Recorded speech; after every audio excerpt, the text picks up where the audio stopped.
நெல்லையில் இன்னைக்கு நடந்த சம்பவத்தை பற்றி சகோதரி அவர்கள் கேட்டிருக்கிறார்கள்.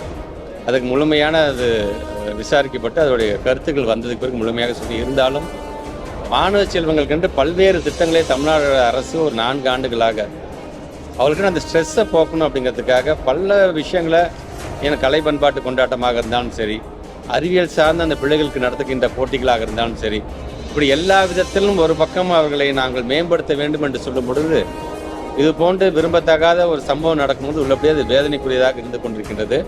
ஆனால் தான் தொடர்ந்து இந்த எமோஷனல் வெல்பீயிங்காக நாங்கள் பல்வேறு பயிற்சிகளை நாங்கள் ஆசிரியர்கள் மூலமாக நாங்கள் தொடர்ந்து வழங்கி கொண்டிருக்கின்ற பொழுது சமுதாயத்தில் நடக்கக்கூடிய இது போன்ற ஒரு சம்பவம் உள்ளபடியே அது வருத்தத்துக்குரியதாக இருக்கின்றது. மென்மேலும் அது நடந்து விடாமல் இருக்க வேண்டும் என்பதற்காக குறிப்பாக சவுத் சைடு சார்ந்திருக்கின்ற அந்த மாணவர்களுக்கு புதிதாக பயிற்சியை வழங்க வேண்டும் என்கின்ற ஒரு எண்ணமும் இருக்கின்றது. வருகின்ற 24ஆம் தேதி என்னுடைய மானிய கோரிக்கை இருக்கின்றது. நீங்கள் கேட்கின்ற கேள்விக்கெல்லாம் அதில் அது புதுவிதமான அனௌன்ஸ்மெண்ட்டாக கண்டிப்பாக வரும் என்பதை நான் தெரிவித்தேன்.